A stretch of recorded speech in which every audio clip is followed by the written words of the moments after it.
HP 18 juta aku jatuh dan pecah ya. Jadi Vivo X200 Pro aku kemarin sempat jatuh di kamar mandi ya, dari ketinggian sekitar 1,5 meter lah. Lalu sisi belakangnya jadi retak gini. Ada dent juga di modul kamera dan di frame. Layar masih aman ya. Aku akan ceritain gimana aku urus servisnya, apakah gampang atau justru ribet.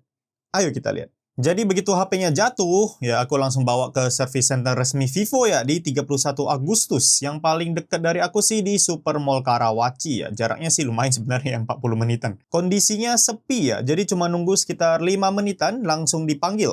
Intinya dikenakan biaya 800 ribuan untuk perbaikan back panel. Nah, modul kameranya sudah termasuk di back panel ini ya, jadi tidak perlu nambah komponen. Tapi ya, bingkai atau frame HP-nya ini katanya bagian dari layar ya. Jadi kita nggak bisa cuma ganti frame-nya doang. Ya, frame kaca lensa kamera. Cuman kalau buat yang frame-nya, yang band-nya ini, yang frame ini dia satu set sama si layarnya ini. Oh. Kalau mau diganti. Mahal dong kalau ganti layar. Lumayan. Paling saya coba cekin buat harganya dulu. Kalau mau ganti frame harus ganti layarnya juga. Dan layarnya ini harganya 4 jutaan ya. Waduh. Nah, untungnya ya, katanya di Vivo X200 Pro ada gratis 1 kali ganti layar ya, 1 kali. Jadi ujung-ujungnya setelah konfirmasi, aku bisa klaim tuh. Meskipun ya, kalau layar aku kenapa-kenapa lagi, kedepannya sudah tidak bisa diklaim karena jatahnya cuma 1 kali.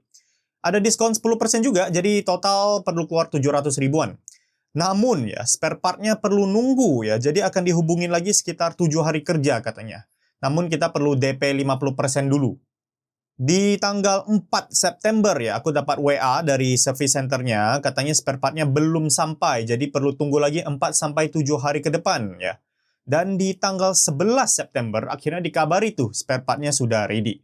Jadi di tanggal 13 September aku pergi tuh ke service centernya lagi. Pemasangan sekitar 1 jam lebih dikit, lalu back panel yang retak itu dikembalikan ke aku. Jadi kondisi HP-nya sudah aman ya sekarang ya, pelayanannya transparan, dikasih update juga saat ada delay, jadi oke lah. Cuman sayangnya Vivo X200 Pro ini kan masih HP flagship terbaru Vivo di Indo ya, yang non-foldable. Kok bisa ya back panel tidak ada spare partnya gitu sampai perlu nunggu 2 mingguan baru datang spare partnya. Mungkin ini karena jarang ada kasus X200 Pro yang rusak ya di sisi belakangnya ya.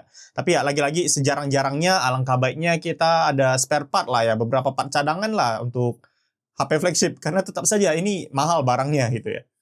Overall, menurut aku, servis di Vivo untuk kasus aku, setidaknya ini cukup memuaskan. Semoga saja ya tidak jatuh lagi HP-nya. Kalau kalian gimana? Apakah ada pengalaman menarik di Vivo Service Center? Bisa infoin di kolom komentar.